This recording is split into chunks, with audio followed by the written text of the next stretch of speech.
നല്ലൊരു ചിക്കൻ റെസിപ്പിയാണ് ഉണ്ടാക്കുന്നത് കേട്ടോ. അതിനുവേണ്ടി 1/2 കിലോ ചിക്കനാണ് എടുത്തിട്ടുള്ളത്. മസാലകളൊന്നും ചേർക്കാതെ ചില്ലി ഫ്ലേക്സും മഞ്ഞൾപ്പൊടിയും മാത്രം ചേർത്താണ് ഉണ്ടാക്കുന്നത്. ചട്ടി ചൂടാകുമ്പോൾ 2 ടേബിൾ സ്പൂൺ വെളിച്ചെണ്ണ ഒഴിച്ച് കറിവേപ്പില ഇട്ടൊന്ന് മൂപ്പിച്ച് ഒരു കഷ്ണം ഇഞ്ചി നീളത്തിലരിഞ്ഞതും 8 വെളുത്തുള്ളി അല്ലി നീളത്തിലരിഞ്ഞതും ചേർത്ത് ഒന്ന് വഴറ്റി കൊടുക്കുന്നുണ്ട്. ഇനിയാണ് പ്രധാന ചേരുവയായ ചെറിയുള്ളി ചേർത്ത് കൊടുക്കുന്നത്. 150 ഗ്രാം ചെറിയുള്ളിയാണ് കേട്ടത്. ഇതാണ് ഈ ചിക്കൻ നല്ല ടേസ്റ്റ് തരുന്ന ഒരു ചേരുവ. ഇത് നന്നായി ഒന്ന് വഴറ്റിയെടുക്കുകയാണ് ചെയ്യുന്നത് കേട്ടോ. ചാനൽ ആദ്യമായിട്ടാണ് കാണുന്നതെങ്കിൽ എല്ലാവരും ഒന്ന് സബ്സ്ക്രൈബ് ചെയ്ത് സപ്പോർട്ട് ചെയ്യുന്ന കൂട്ടത്തിൽ ലൈക്കും തരണേ.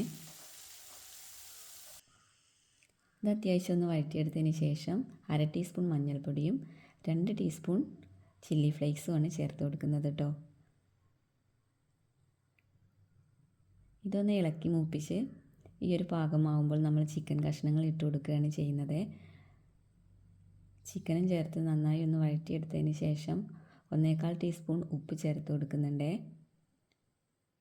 ഉപ്പും ചേർത്ത് നന്നായി ഇളക്കി യോജിപ്പിച്ചതിന് ശേഷം ഇതൊന്ന് അടച്ച് വെച്ച് വേവിക്കുകയാണ് ചെയ്യുന്നത്.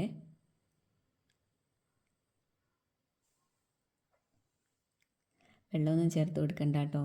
വെള്ളം ഇതിൽ തന്നെ ഇറങ്ങി വന്നിട്ടുണ്ട്. ചിക്കനിലത്തെ വെള്ളം തന്നെ ഇതിൽ ഇറങ്ങി വന്നിട്ടുണ്ട് കേട്ടോ. ഇതിങ്ങനെ ഇടയ്ക്കൊന്ന് തുറന്നും അടച്ച് നമ്മളൊന്ന് നന്നായി ഒന്ന് വരട്ടിയെടുക്കുകയാണ് ചെയ്യുന്നത്. നല്ല ടേസ്റ്റാണ് കേട്ടോ. ഈ ഒരു കളറായി വരും കേട്ടോ. അത് സൂപ്പർ ടേസ്റ്റി ആയിട്ടുള്ളൊരു ചിക്കനാണിത്. എല്ലാവരും ഒന്ന് ട്രൈ ചെയ്ത് നോക്കണേ.